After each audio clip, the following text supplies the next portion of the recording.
Yeah, there you go. Okay, good afternoon, everyone. Hi. Hey. Hi. Welcome. Happy New Year. We're grateful you're here. I don't know where everyone else is, but they're definitely missing out. So we probably will have some stragglers. We can make fun of them when they get here. Oh, there's your notes. So we understand you can be anywhere in the world right now, and you chose to be with us. I take that very seriously. And knowing Olivia now for 15, this is your 16, which is amazing. We could tell stories at another time. No stories. You guys are in for an incredible treat. So thank you for being here. The spirit of this conversation is we want you to walk out of here with at least 1 to 3 things you can implement today in your business. So to give you perspective, whoop, go ahead. No pressure. No pressure, no diamonds. So to give you perspective, I like to come prepared and know my numbers. So I pulled the North Central region, which is a 6-state region: North Dakota, South Dakota, Wyoming, Montana, Minnesota, and Wisconsin. The team and group rankings for 2021.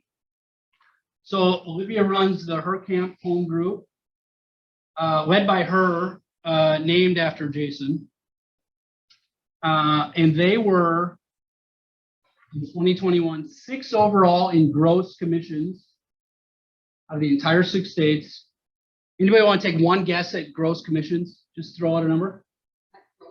Yeah, GCI. 2,500,000. Close. 3.8 million Wow. in commissions. 136 million in volume. 411 units. They rank 3rd in the region in units. They rank 6th in GCI. Volume, they are 6 as well. 2nd in the Twin Cities as far as teams go. And our friend Shane Montoya, who we had last year, was just a little bit But first in what? And 1st in units. Let's not Thank you leave very that. much. What?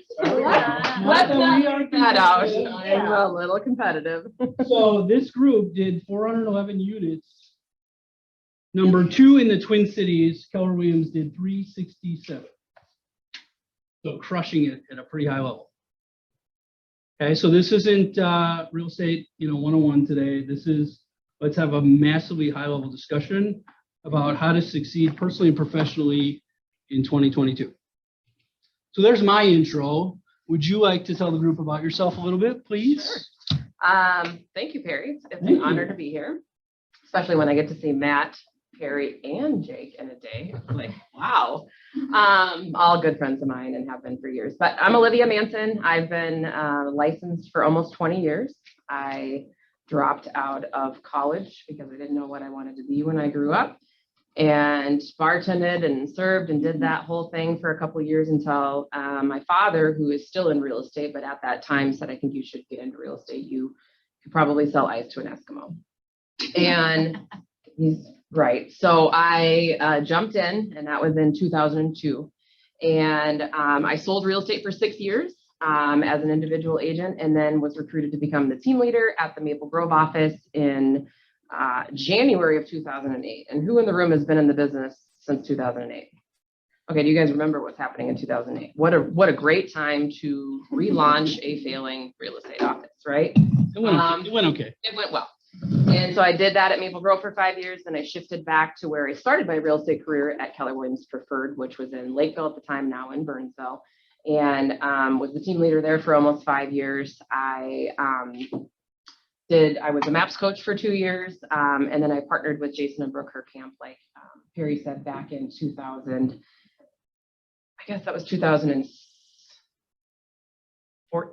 I know it was 2016. Excuse me. And at that time, it was kind of a pivotal, shift in my journey, if you will. I had relaunched 2 failing real estate brokerages, 2 KW offices, and got a little burnt out doing that after about 9 years, as these 2 can attest. And so I partnered with Jason and Brooke to basically do everything that I did as a team leader, but for a small organization at the time. I get to surround myself with the people that I want. I get to choose who I hire. I get to build systems, and I get to help people accomplish what they want, right? And so at the time when I recruited Jason and Brooke in 2014, they were doing about 75 transactions a year, working 7 days a week. And then when I joined them in 2016, they had gotten up to about 175, and we bounced off of a ceiling for a couple of years, which is kind of another question here later on. And then we're able to, kind of help just keep it growing over the last couple of years. And then as if that's not enough, 3 years ago, I became the operating principal of the Burnsville office as well. And so I've been in that role for, I guess it was just over 3 years. And that's keeping me real busy right now. Maybe that's another conversation with just all the changes and the good things that are happening, but it's a lot. And personally, your better half? Colin, my husband, joined the Hurricane Home Group in real estate in 2015, quit his job as civil engineer, making well into the six figures and just getting burned out. Didn't like it and certainly wasn't passionate about it anymore, and gotten into real estate at that time and never looked back. We own collectively with Jason and Brooke. Do you want to go into that? No, right now? yeah, go. Yourself out. This is your show. Keep talking. I think that we're up to now 28 doors in terms of investment properties, and had it not been Jason and Brooke to push us and to teach us and us to finally take the leap. So if you have somebody like chirping at you to do something, you probably should just listen. And let's see what else. That's probably it. We love to travel. We didn't stop traveling during COVID. We traveled a lot and we don't live in fear. And it's great. You go. You have to guide me because I could just ramble. Yeah, that's good. And I'm gonna let you ramble. So, so normally I ask, how did you build your business? This is a little bit different because she stepped into running what was a 75 unit team at the time. So when you look at your business today, how are we building it? Where is it coming from? And then what's the dynamic of the actual team as far as people? It's a good question. I think just to back up a little bit for some perspective, it was running at 75 units, but it wasn't running the way that it should. It wasn't running according to model. And so if you're looking to build a team, or if you need to build a team, if you need to restructure your team, even if you want to sell 25 houses and you don't want a team, you need to reread the Millionaire Real Estate Agent book. And so as team leaders, I had mastered that. And so I was able to immediately put that into place when I joined Jason and Brooke's team. And that was a healthy conversation before I came on board. It is, if I'm going to run this organization, then you need to take a back seat and I'm going to lead it and I'm going to build it based off of the models. And so when we bounced off of a ceiling there for several years, that would have been like 2018, 19, part of 2017, it was because I didn't have the right talent in place and I didn't have a talent bench. I was keeping people that were out of culture, and because I needed the income because of the expenses, and I didn't have a talent bench of folks, right? So I think in terms of building, you've got to build it the right way and go find the people that can be in culture for your organization versus keeping people because you have to, because you didn't do what you were supposed to be doing, which was searching for talent, right? And now I just always search for talent, right? Because I'm not going to ever be in that situation again. So the second part of the question was, sorry. As far as where your business comes from today, and who, like we have how many admin, how many buyers agents? Oh, I probably should have looked at that again because it's just changing. I just added 7 people last year. So we have a full-time transaction coordinator. That's all she does is transact to close, pending to close, both buyers and sellers. She used to do like listing coordination and communicate with the sellers before it went on the market. And we've just grown too big that all she can handle right now is contract close. I have a client care and listing coordinator. Her name's Madison. She came on board 4 months ago. And so she handles the database and client care touches. And then she's also listing coordinator. So from the time the agent signs a listing docs on her team, and sometimes she drafts them and sends them for them if they're busy, all the way up until it pens, they stay with Madison and then they switch over to Nicole. I have an operations manager. Her name's Elizabeth. She's been with us for 1.5 years. Anything and everything operations, right? Supplies, ROI numbers, team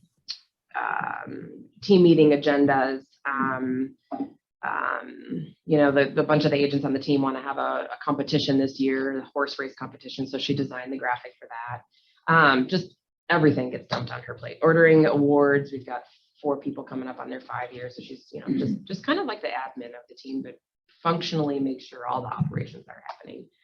And then, I just hired the best marketing coordinator. Her name is Hannah. She's been on the job 18 days.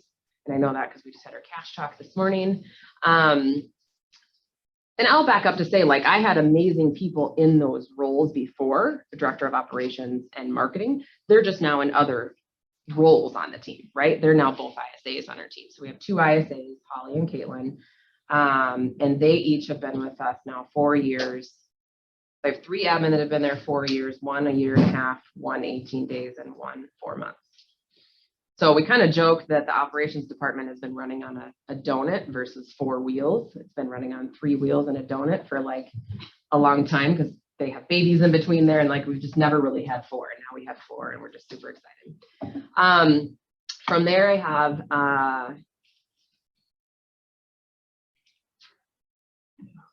16 agents, I think, 17 agents. And 1, 2, 3, 4 of those just came on board last year. We have 2 virtual assistants, one that backs up basically the operations staff that does all the data tracking, spreadsheet, just different projects, lead conversion numbers. And then the other one assists the ISAs with updating all of our different lead sources in the lead sourcing, platform, like referral exchange, going and taking our notes from our database and putting it into theirs to keep the wheels turning over there. So, and 1 showing partner that just came on board. We've had a showing partner for almost 4 years. Cooper started with us when he was 20 years old, and he wanted to make the big boy money. So he just switched into an agent role. And he referred me his replacement. So Leah is our new showing partner, and she started, really 3 weeks ago, got her license and everything. So that'll be great addition to kind of replace Cooper. Not every agent on the team has to use the showing partner. If they want to, they can, but they pay for it. So all of our agents, I don't know if you want to talk splits, all of our agents are in a 50-50 split according to the model. And if they want to hire the showing partner, they pay the showing partner out of their 50%. They pay her 15%. And we also pay her $1,000 base to be our runner. Just, pick up lock boxes, drop off flyers, go check on vacant properties, stuff like that. That's everybody. I didn't forget. Yes, please. Can you remind me what ISA stands for? Inside sales agent. Thank you. Sometimes I get so into that. So one of the things that I think we do really well on our team is internet lead generation. Jason, my partner, is really good at generating internet leads, which can be a whole other topic, and I'm happy to discuss anything today. But with that, we just it's a bad problem to have. But we have too many leads and not enough agents, and so we've decided to We've decided to implement inside sales again. We've not done a good job of that over the years. And when Holly and Caitlin, our 2 ISAs, Holly was in operations and Caitlin was in marketing. First, Holly came to me and said, "I'm kind of bored. I just need to do something different." Okay, good. You come over here and launch the ISA department. And then when Caitlin came back from maternity leave, "Yeah, I'm kind of bored. I'm going to go over here to ISA." Cool. But their job now is to convert more leads and set appointments for the agents on the team. And so the 50-50 split goes to 40% to the agent if they convert the appointment that was given to them from the ISA department. They didn't talk to that lead. They didn't follow up with that lead. All they did is go on the appointment and convert the business. And so then the ISA department, there's some sharing of that 10%, and then the house still receives the 50%. So, yeah. So just FYI, 20 minutes into it, Barbara, are you monitoring the questions if they come up? You guys can ask any and all questions. Please interrupt at any time. I know you will. Kim? Okay, so Olivia, so I have kind of two questions. I think they kind of go hand in hand. What was your deciding factor to join the Hero Camp team? Like what drew you to them? I know you recruited them, and were they looking, like, did you bring what you thought you could bring to them, or did they seek you? Like, how did that happen? It was kind of a combination. When I recruited them, like most mega agents, they want to ask for the moon and the stars when they come on board, right, to transfer from Coldwell Banker. And I said, great, I'll give you those things, cap production for 6 months, cap manage, signs and whatever. But here's what you're going to do for me. You're going to have an admin hired within 90 days. You're going to have a buyer's agent hired within 90 days, and you're going to be in coaching with me once a week. And if you don't do any of those, then basically our agreement is off. And when I saw everything that Jason did based on my request, I'm like, dang, this is somebody that I should really spend more time with, because he was just so committed to build, and just the way he thought, he's a good friend of mine. I'm a godmother to his child, so I can say this. He's just different. He's a different thinker, and I'm attracted to that. I want to be around people that think big. Dude wants his own jet, and he'll have it, and then I get to fly it, right? And so it just was that. It was that natural progression of me coaching him on a weekly basis, even though we had a MAPS coach, and then me kind of getting burned out a little bit after being the team leader for 9 years, and saying, man, if I could just be surrounded by people that I like, and then I get to basically dictate everybody that I want to be around. As team leaders, we had to do a lot of different things and wear a lot of different hats and hire 0 producers and $20 million producers and everybody in between. And now I get to just hire whoever I want. And if I don't like them, I don't hire them, just kind of frank, sorry when I chat, but now I get to just direct my world. I surround myself with people that I want to be around, and so it just became kind of a continuous conversation of a little bit of a combo of, I like the way you think, let's build something together. And I was just kind of bored over here in this other role. Sure. Did you, my last part of the question, did you see the business being where it is today back then? Oh yeah. Otherwise I wouldn't have joined.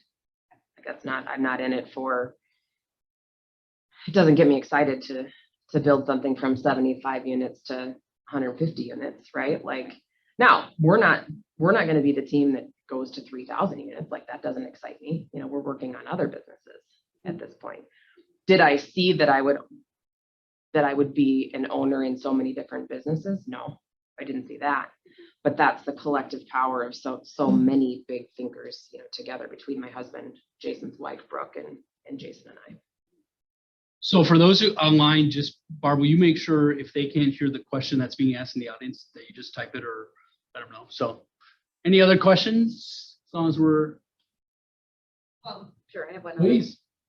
So what does Jason and his wife do now? Are they still selling? Are they? Yeah, so it's a good question. Yes, both of them still sell. It's a game for Jason, and Brooke just wants to try to beat Jason, so she sells. They each sell about 40 houses a year still.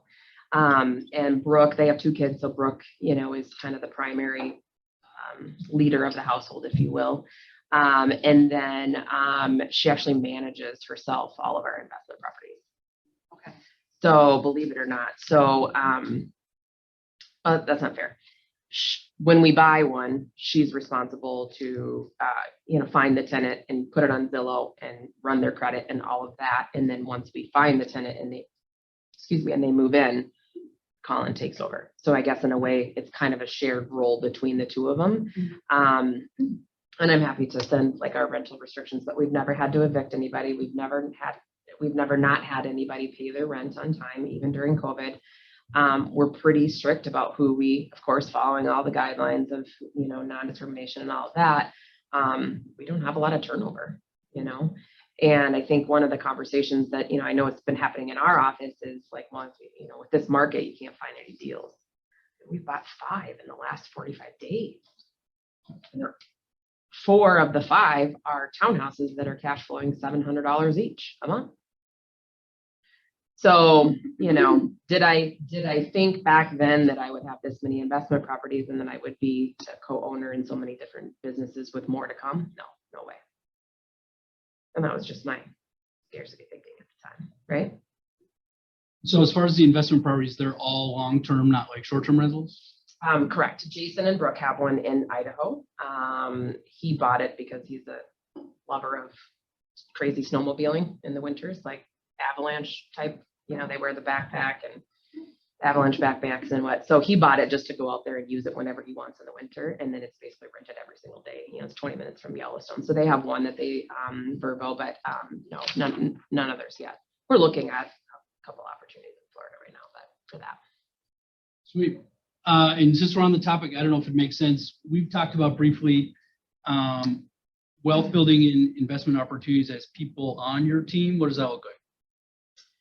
Yeah, so I think it was a year and a half ago. So we're part of Gary Keller's private mastermind group, the top agent group. And Gary had brought up a conversation in one of those masterminds of purchasing investment properties as a team and having it be profit interest ownership. So it's called profit interest ownership. We know that most of the people on our team are not going to go out and buy investment properties. Some of them have. Now, we're not here to tell them that they should, and yet we want to teach them to build additional streams of wealth, and that is the best way to do it, as we know in real estate, right? Is through real estate. Is through owning real estate. And so when Jason heard that, we kind of toyed with the idea, and basically what we do is we buy one property every year, and based on, everybody has to be on the team for at least a year in order to qualify, and based on their sales from the previous year, I think it's based on, like, if they sold 6 million, they get 6%. If they sold 12 million, they get 12%, something like that. So we're just doing our first distribution next week, actually, from the first property last year, and it's just a way for them to earn additional income through owning real estate, but not having had to put up 20% down to go buy an investment property. So the agents love it. It's a retention tool, and there's nothing there with like profit shared with the admin rate. That wasn't part of the conversation. No. So you buy one a year, and then of those one, if they did 6 million, they get 6%, and that's of the net profit of the. Correct. And we're actually kind of talking with our attorney now. Could they just roll that into the next property versus just doing a cash distribution? So it's pretty expensive to set up, but once you get the agreement set up, it's worth it. Thank you. So if we had a property cash flow 800 a month times 12, it's 9,000.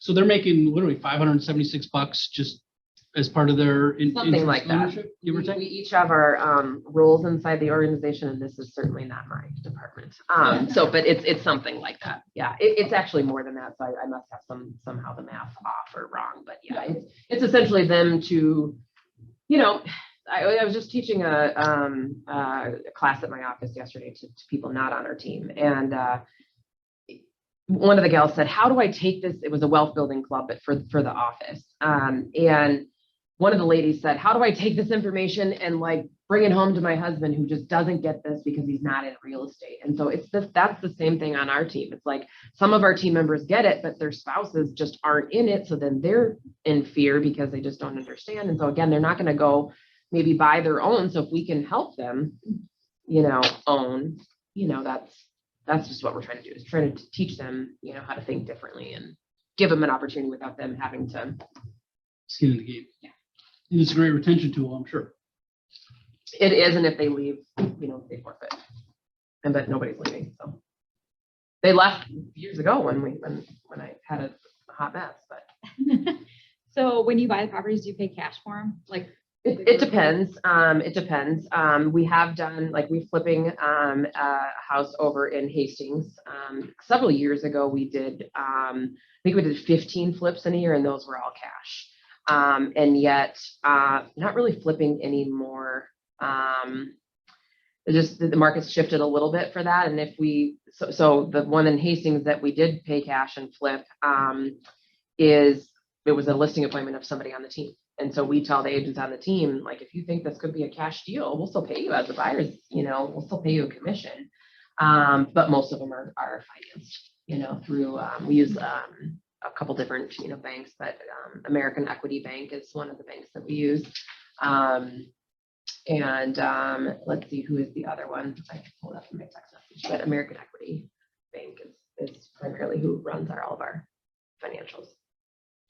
So this is month 13 of doing these interviews, and we've never had a guest talk about that type of retention and wealth building too. Well, cool. There you go. I like to be the first. There you go. I'm not competitive at all. So Brent Johnson may or may not be online. If Brent was here, yesterday we talked about Olivia in the team meeting a little bit. And I said, one of the great things about Olivia is she will hit you right between the eyes when you're not meeting the standards that she thinks you should hit, and or we all know you can hit. So talk to us a little bit about how you set standards. And I realize this is off script, and that's okay. fine. I got this. How do you set standards with people? And you're known as someone who, again, will hit you between the eyes when you need it in a loving way. Thanks for adding that last piece in a loving way, Perry. And it's true. Yeah, it's well, okay. I mean, first things first is setting the expectation before you even hire them, right? So in the conversations when I'm interviewing them, you will do 20 transactions in your first 15 months with us, or you will not stay in our organization. That may sound harsh, and yet that's our expectation. And so it becomes a weekly conversation. When I first hire them, it's the cash talk. I just told you I did the cash talk this morning with our new marketing coordinator. If they don't know what that is, Yeah. knowledge. Yeah. Knowledge, attitude, skills, and habits. It's another one of our wonderful acronyms. Knowledge, attitude, skills, and habits. It's just a form. Tell me about your knowledge this week. How's your attitudes, your skills, habits? And I meet with them weekly for the first 90 days, and then they roll over to their 411, which is a coaching document that I use. And it's just a part of our organization. I can't imagine having folks in our organization doing 6-8 transactions, coming and going as they wish. It just wouldn't work. And we did have some of that before, and mostly the out of culture folks that I just kept because I hadn't, been building the talent bench. But it's a coaching conversation, nothing more. Like, you agreed to this, and it's 4 simple questions in their coaching appointments. They meet with me bi-weekly, every agent on the team, and the admins meet with me once a month for their 411s. But if they're in cash talk timeframe, like Hannah is and Madison on our team in the admin department, it's weekly. But it's, hey, what was the goal for last week? How'd you do? What happened? Normally they don't do what they're supposed to, and what are we going to change this week? And it just becomes a conversation. It's not a chit chat about different files or transactions that they're dealing with. It's a high level conversation of, what do you need from me in order to make this happen?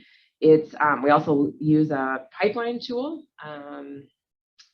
If you're familiar with that, but it's just we've created ours on a spreadsheet. Maybe there's one that exists somewhere, but it's just a document that they bring, 2 copies, one for me, one for them in their coaching appointment. It's who are their A clients, who are their B clients, C clients, and D clients. And typically it's, okay, we're going to meet in 2 weeks, and how many people would you like to add to your pipeline, or how many people will you add to your pipeline between now and then? So then I know that they're doing their lead follow-up and whatnot. So it's just, it doesn't do anybody good none of us got in this business to not make any money in real estate, right? And so it's like, if I'm not doing them or their families any good if I'm not holding them accountable. Now, our floor is 20 units, but some of them want to do 25 their first year. And And so, and I mean, I had a guy that joined us in January of this year that, God bless him, dude actually got headhunted July 1st for like his dream mergers and acquisition job. And so he left, but between January and he just closed out his last transaction last week that was new construction, but basically January to middle of August, he closed 28 transactions. He would have probably done 60 had he been there the whole year, brand new, no real estate experience, right? But what good would that have done if I wouldn't have helped, if I don't hold anybody accountable? Does their families no good either, right? I can't remember who asked the question. You.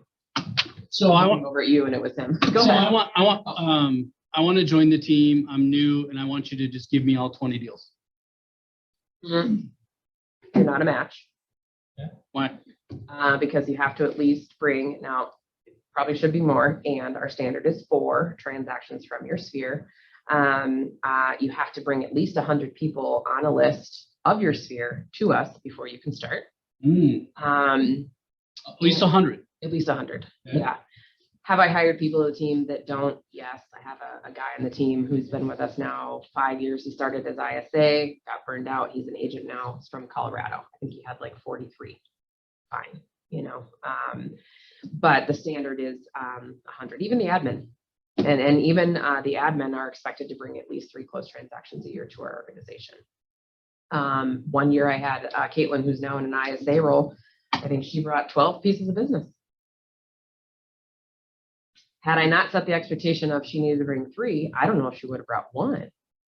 But then it just became a game for her. And then, like in our coaching appointments, what are you going to do with the extra money? Are you going to save it? Are you going to buy the property? What do you, you know?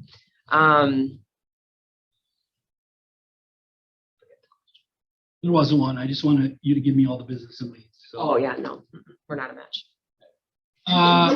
Randy, you got a question? It was essentially that, just where did the 20 leads come from?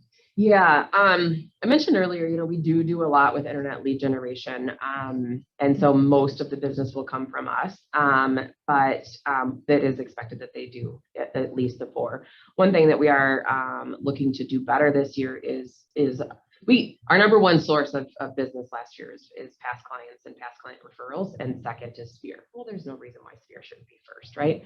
And so so that's one thing that we're looking to change. And one thing that we haven't done a good job of when it comes to the Sphere list when people come on board is that list needs to be fully complete, right? Phone numbers, emails, addresses. And so right now, Madison is spending a ton of time finding all that missing data so that I can have a snapshot of here's how many we actually have in the database, here's how many with full contact. And then one time a month, we do like a competition call day with the agents. We break them into teams and they come up with a team name and we feed them and give them alcohol, and you know they start calling. And then they start calling, and wow, they get referrals and they get online reviews and they get appointments, and it's crazy how this works, right? It's like a little bribe session or something.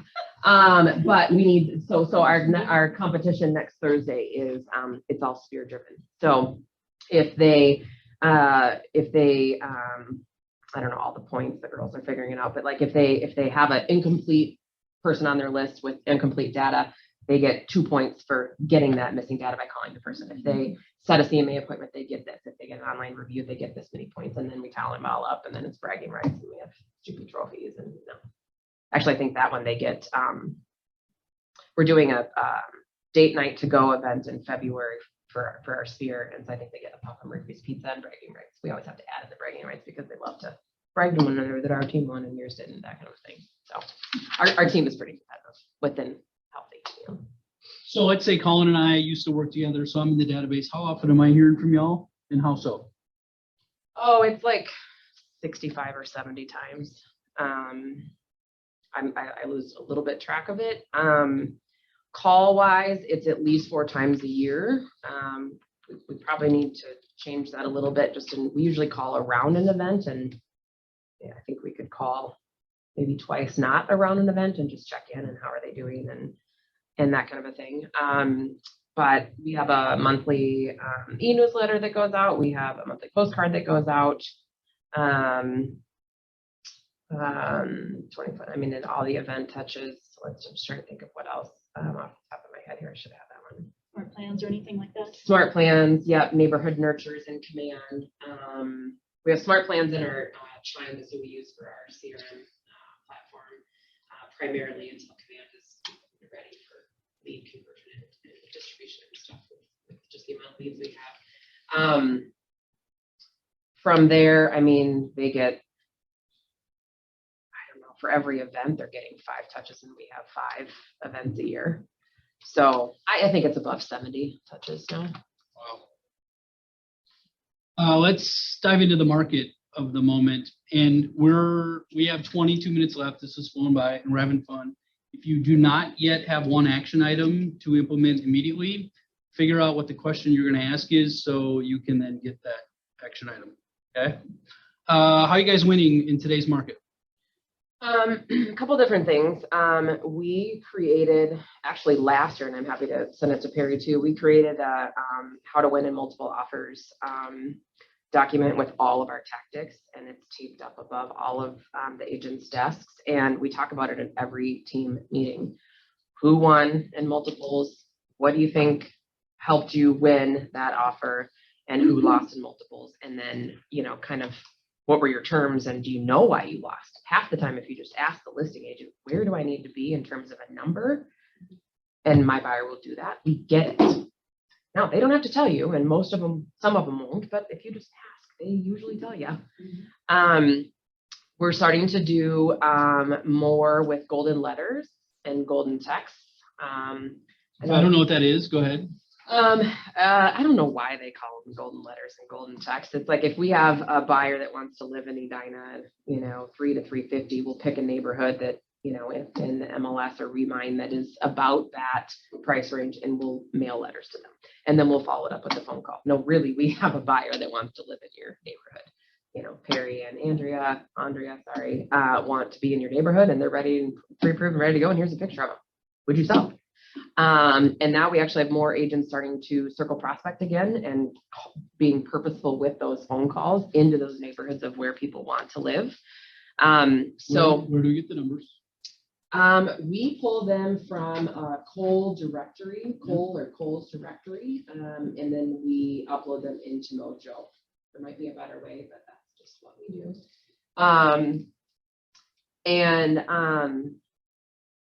something else. So golden letter, golden text, how to win in multiples. You know what we actually started doing again is right inside our team started talking about all of our coming soon listings or any withhelds, you know, following all the guidelines, broker, close your ears, you know, we follow all the guidelines. But we've sold a few in-house and we get an email from the seller. I understand that I could go to market and make more money potentially, and I am agreeing to sell this property off market type of a thing. And then our office actually has a Google sheet with all of our coming soon listings and buyer needs. And so we're starting to cross-reference that more too, just to see if there's anything in-house that we could maybe go get accepted. And the other thing is just leads that we have in the database from 2, 3, 4 years ago. You know, if we have a seller lead in Hopkins that inquired 3 years ago and we've got a buyer in Hopkins, well, get on the phone and call those 17 seller leads in Hopkins, you know, from a few years ago, just ask if they would be willing to sell. So that's been a few, but I think it's just being, you know, relentless with building rapport with the listing agents, if you can get them to call you back, of course. But yeah, we win. I put our team up against probably any team in the Twin Cities on winning in multiples. We're pretty good at it. Sweet. Any questions online, Barb? We good? That's a good sign. I have so many questions. Oh my God, it's on. Keep talking. Do you farm anywhere? We haven't yet, but we're going to start. I would love to know where that is to just stay away from there. Yeah, okay. Lakeville. Lakeville, yeah. And then I was going to ask about your internet leads. Yeah. Are they like via Facebook, or do you use a platform, or what?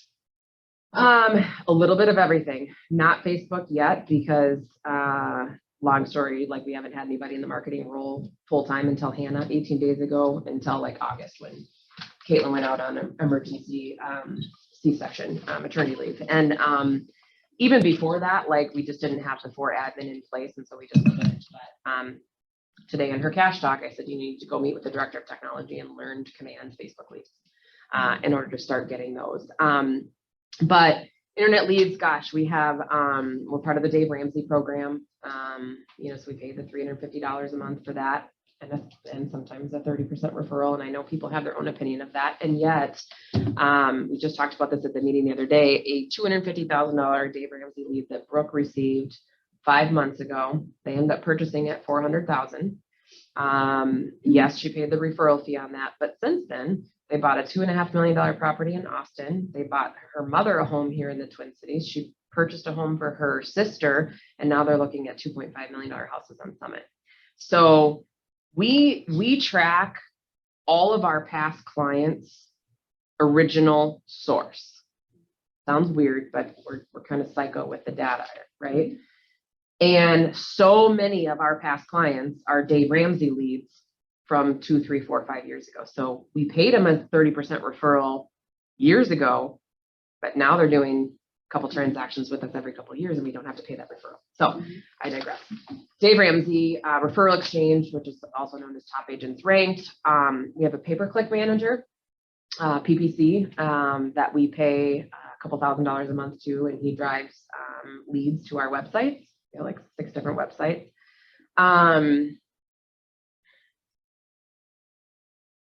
Zillow, unfortunately, don't uninvite me to come back because I said Zillow. They suck. I mean, they just really do. Oh, this is going on YouTube, you said. Great. Hashtag Zillow, we'll put it on there. Okay, love you, Zillow. I mean, sorry. But we're getting to the point where we're gonna stop that. Op City, which is former realtor.com. We do a lot of business with that. That's probably the top So 5 or 6 outside of Spirit past clients and referrals. so if we gross 3.8, what are we running net as a percentage? Do we know? Well, I'm anxious to get the numbers for year end, but we were in November about 41%, Nice. which is above model. Profit. There you go. And I think that is like, I mean, I'm proud of a lot of things from our team, but I'm really proud of that number because the larger that you grow an organization, the harder it is to remain profitable. And I mean, we've all been to mega camp and family reunion and seen the people up on stage that are doing 400, 500, 600 transactions and they lost money. And that's why Gary Keller now requires a profit and loss statement from you before he'll put you on stage, right? So yeah, so 40% is usually where we. Sweet. Julie. So how does your part of the Burnsville KW office not have competition with being with Brooke and Jason? Yeah, it's a good question. And then that's not the first time it's been asked. I'm so involved in the brokerage as well that there wouldn't be anybody that could have, that really is in that office and plugged in that could say that I don't pour into that office just as much, if not more than I do HHG. I mean, there was a point when before I was OP, that I would probably spend 50 hours a week on HHG. Right now, I'm probably, well, just there's a lot going on at the brokerage, but I just replaced a team leader because she's going to Turkey to work in missionary work. Taylor, my right-hand man, MCA of 9 years, went to KWX, so he's working from home. Director of operations wanted to stay at home with her kids. Director of first impression decided to have a baby. Director of tech left, no, notice. So 5 key roles that literally, like, yeah, it's been a lot over the last couple of months, right? But team leaders hired, MCA is hired, director of operations is hired, director of tech is hired, and now if I can get them all healthy and not sick, we'll be doing well. But I teach a lot in the office. I coach probably, I just was coaching one of the top agents right before I came here. I lead a top 20% coaching session. I was doing it twice a month. They wanted it now once a month, so I do that. I'm present. I'm there every day. Jason and Colin and I, there's always a line outside of our door of people not on our team, just ask questions. So, it's the, it's time, but it's also like the genuine care and, authentic love that I have for everybody at that office. And so, yeah, I think that I think it's a combo of just being there and being real, but it's how much I pour into everybody there. How many hours a week are you working on the brokerage versus? working Mhm. in honesty? Yeah, it's, right now it's more than it needs to be. 100 hours a week? No, it's not that many. God, I'd probably shoot myself or poke my eyeballs out if it was that. I would say even from last week to this week, I probably worked 15 hours a week less this week than I did last week because my key people are now in their roles and starting to produce. My team leader's getting appointments and has a So capper like signing. last And year when things were good. what was- I'd say 20 hours a week OP, 30 hours a week HHG, maybe something like that. Starting to get more counterbalanced, I'd say 20 hours a week HHG and probably 30, 40 hours a week with the brokerage. And that's just not all hours like in the office, right? Like today I woke up at 4:30. I'm like, why the hell am I up at 4:30? It's my non-day at the gym. I could have slept, a little bit longer. But so I just got up, poured my coffee and started working, so, but I got a lot of emails and a lot of stuff taken care of, in my pajamas, so yes, it's working, but I know I need to get better, counterbalance a little bit. Yeah. So we have about 10 minutes left. What advice would you give? Yeah. Okay. If I want to be my healthiest self in 2022, what advice would you give me? Yeah, this was a big one for me in the last since March of last year. I think as females, we try to take on a lot, right? We're running our households, we're running our teams, we're trying to be the person for our family, we're trying to be the go-to person for our friends. And it just becomes a lot. And for me, like just being open and transparent, I've done every damn fat diet there is. All of them, every single one of them. You name it, Profile, Weight Watchers, all of them, they all suck. And they do, because you can drop some weight and then the second you stop eating Atkins diet, you're going to gain it all back, right? And so finally, I just was sick and tired of being tired. And I would go to the gym and I wouldn't lose any weight. I'm like, what the heck? Say whatever you want. Fuck is really what I was, like, I'm so sick of this, and I kind of had a breakdown and I was like, I'm not doing this anymore. So I found a gal out of California. She's a nutritionist. So she's my nutrition coach. Her name is Susie. Her company is called RCA Nutrition. And here's what I love about the name of the company: root cause analysis. She gets to the root of what is happening with your body. And I just heard my husband explain this to somebody else the other day. I'm like, geez, all my levels of everything were so out of whack that, I had a really severe infection in my gut that I didn't even know that I had until I started working with her. And so I healed that. And now the weight just comes off. I'm not to my goal yet. And, 37 and a half pounds lighter. And other than the stress of what's been going on with the market center here recently, I feel the best I've ever felt. And so how do you become the healthiest self? I think you just draw a line in the sand and you say, that's enough. I need to take care of myself if I'm going to be able to take care of others. And that's what it was for me. Like, I am not being, the best wife that I can. I could produce and perform better in my jobs or my roles if I felt better and if I slept better. And working with her has been life-changing. And actually my husband is going through some health challenges and she's coaching him through that right now. And we've been through some pretty strict stuff, and people make fun of you and, oh, you're eating that again for lunch, and oh, you can only have 10 foods, and oh wow, you have to go to ozone therapy once a month and you have to take all those supplements. But I don't care what anybody thinks of me. I really don't. I don't have time to care what other people think of me, right? Because I'm just here to live my best life. And this has only been this Olivia since March of last year, Before it was like, oh, I gotta care what everybody thinks. No, I don't care anymore. I want to live my best life. And in order to do that, I need to be healthy. So I have a trainer 4 days a week. I'm on all the supplements. I am retesting all of my, so I do blood work. She had me do hormone tests, do a poop sample. Yeah, that's how I found out about the gut infection. You do all the tests, and then she reads all the tests and tells you what's wrong with you, basically. And then it's you fill out a food log every day and you send it to her, and you're in communication with her every single day.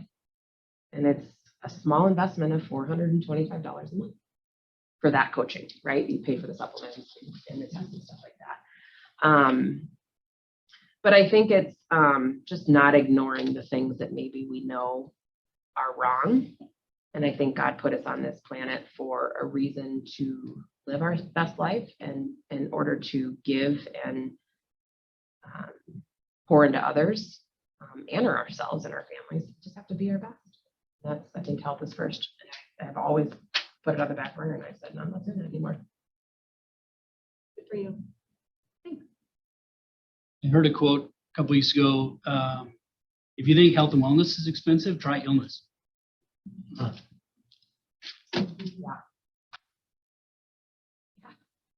That's true. And, so when she ran the blood work on me, you go to one of the testing centers and they draw your blood, and she has a panel and it's all these different things. Vitamin D, vitamin B, white blood cell count, red blood cell count, and everything. My white blood cell count was as high as like a cancer patient. And my brother is in remission from cancer for 16 years now. And you think that didn't scare the shit out of me? Hearing her say that, I'm like, oh my God, what? And then the test just kind of, unraveled from there, doing this test to kind of get it all corrected. And yet, if we're not even doing those simple blood work and with a doctor or nutritionist or anything like that, how do we even know if anything's wrong? So I think it's just simple, blood work to see what's off. I guarantee everybody in the room and online is deficient in vitamin D. We live in Minnesota, for crying out loud, right? So how do you balance it all? How do you do it? And Vodka? look as straight as you look. Vodka? Just kidding. Well, I'm not kidding, but kind of. It's a time block thing, and it's just a commitment thing. I mean, everybody laughs and jokes with me that, I go to bed at like 8:30 every night. But I do, because I'm tired.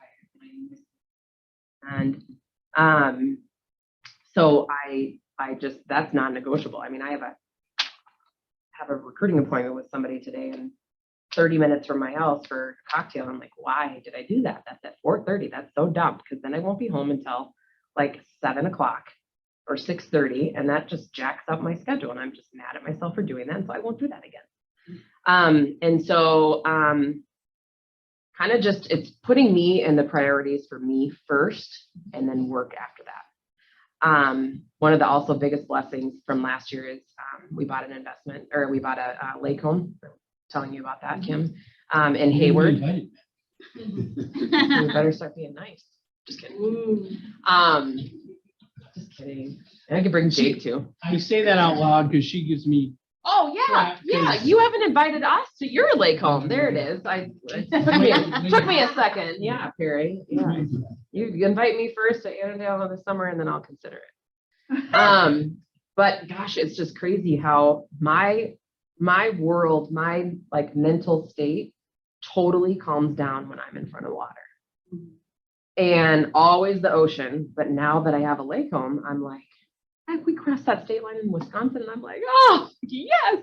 And I'm taking tomorrow off, and I'm going there, and it's frozen water, but it's just still like my happy place, and it just kind of takes the edge off. And so I think it's, how do you do it all? It's kind of a time management and prioritizing what's important.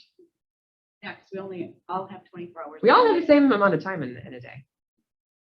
Yeah.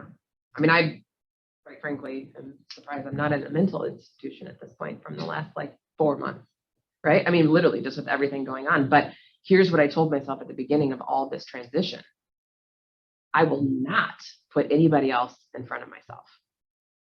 And I've watched everybody around me get sick, and I haven't because I'm prioritizing my health and I'm getting my sleep and my water and my supplements and the right food and coffee and vodka here and there, right? But I just was not going to crash and burn with everything that's been thrown at me the last 4 or 5 months. And I would have if I wouldn't have kept myself first. But that's a lot of key roles to hire for with the brokerage, not even the team.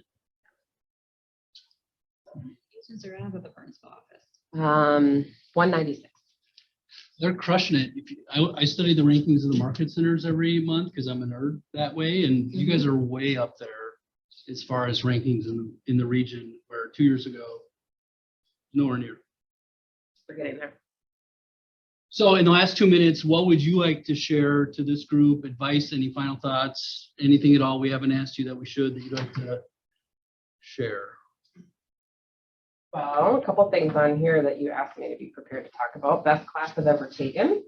The 6 personal perspectives and quantum leap were 2 of them. We kind of touched on this already. Biggest mistake that you've made that you don't want others to repeat. We talked about it, but I'll just reiterate it because it's such a big deal, is having a talent bench, and don't stop searching for talent if you're building a team.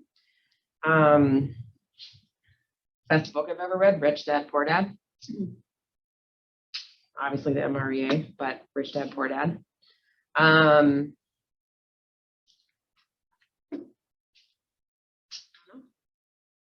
you go. I think that's probably it. Does everyone have one action item? Plus. Okay, I see nodding heads online, hopefully. So, Somebody online's got to give us a question. I'm just saying. is there a question online? And if you don't type it in there, I'm going to come a little closer to the screen and call somebody out. All right, we got one. Okay. Do you have any specific habits that keep you focused, constantly growing and healthy? Is it the health coach? Is it the health coach mindset thing? Oh, for sure it is. Yeah, it's for sure it's a mindset thing. Everything is, I think. Can you repeat the question again besides the health coach part of that? Yeah. Do you have any specific habits that keep you focused, constantly growing and healthy? I would say like one of the habits is I'm looking at our goals pretty much daily. I need to get back to daily, but goals for the brokerage and the team daily. But I think habit wise, it's just been taking care of myself health wise in order to then that rolls over into production. If I don't hear it 10 times, I hear it 15 times a week from the mega agents in my office. Like, I don't know how you do this all. I don't know how you're doing it. Well, I'm doing it because I'm putting myself first and staying committed to me health wise first. Otherwise it would have crashed, I would think. So yesterday, go ahead.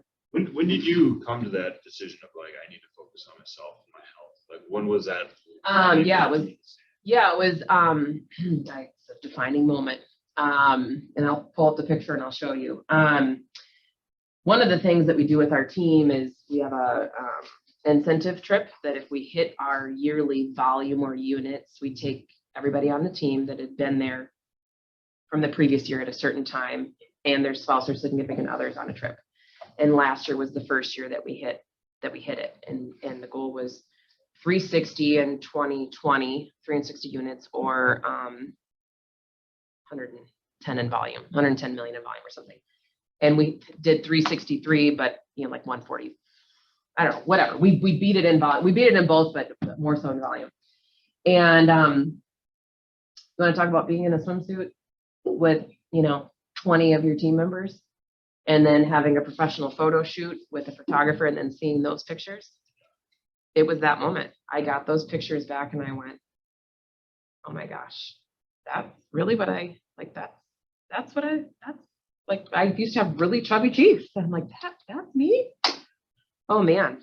And that was the defining moment. But on top of that, it was just, let's get healthy. Like I just wasn't feeling right, but it was literally that picture. I think that's a huge aspect of why you're able to keep your foot on the gas. Yeah, 100%.